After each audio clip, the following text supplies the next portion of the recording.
واحده من المسكونسبشنز اللي الواحد وقع فيها وناس كتير قوي وقع فيها، فكره ان الستبس هي نهايه مشوارك مع، او هي اصعب حاجه في المعادله، ومجرد ما تخلصهم بقى الدنيا هتبقى بالنسبه لك مفروشه ورد، وهتيجي هنا تجمع ال ORs وتقدم في الماتش والدنيا سهله وبسيطه.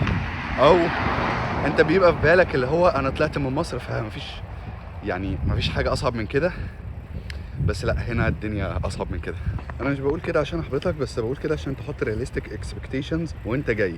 اعرف دايما ان انت لا، لازم تتعب ولازم تكسر كل حواجز الخوف هتعدي من مرحله الكالتشر شوك، وهتعدي من مراحل كتير قوي لازم تتعلم ازاي تتعامل معاها. يعني انا بحاول حتى مع نفسي، انا احاول انتصر على بعض المشاكل اللي بتقابلني. برضو هيقابلك احيانا فترات من الاحباط، ان انت مش عامل اللي عليك او ان انت مش كفايه. الاحساس ده وحش جدا، فكره ان انت حاسس ان انت اضعف من اللي حواليك كلهم، انت مش عارف تعمل اللي هم بيعملوه، فدي مشكله برضو. الفكره بقى كلها ان انت don't give up، يعني ما تستسلمش، حاول على قد ما تقدر تحسن من نفسك. ما تقارنش نفسك بحد، عشان دي غلطه انا وقعت فيها هنا في واحده من الروتيشنز، وده يعني اثر عليا كتير جدا نفسيا قبل اي حاجه تانية. دايما خلي عندك قبل اي كلينيكال روتيشنز اكسبكتيشنز للروتيشن، الحاجات اللي انت عايز تتعلمها. خلي عندك بوزيتيفيتي، خليك دايما بتفكر بوزيتيفلي، ما تحاولش تلمت نفسك. خد فرصتك انك اتعلم منهم على قد ما تقدر. احيانا الواحد بيبقى مكسوف يبين جهله، خصوصا ان في حاجات بتكون بديهيه، او بيبقى اللي هو انت ازاي ما تعرفش حاجه زي كده.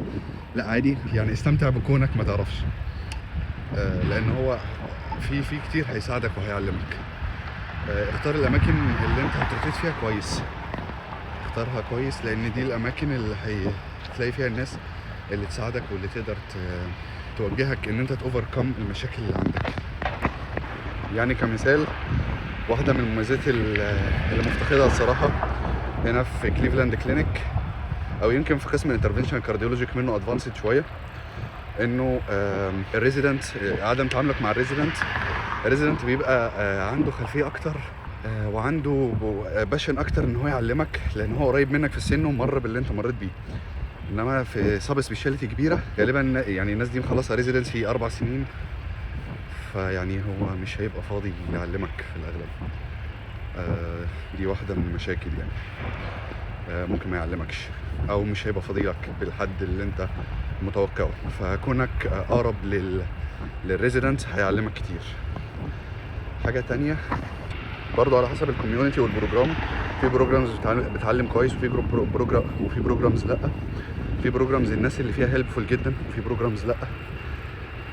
فهتلاقي نفسك اوقات تتعلم اوقات لا، في روتيشن ممكن تطلع مقلب عادي، تشوف الروتيشن اللي بعدها. اعمل حسابك دايما ان البيست كيس سيناريو ان انت تاخد 3 ليترز اوف ريكومنديشن في 3 روتيشنز مختلفين. مش ده اللي لازم يحصل، انا عن نفسي ما عرفتش اعمل كده، حتى الان مش معايا غير لتر واحد بس.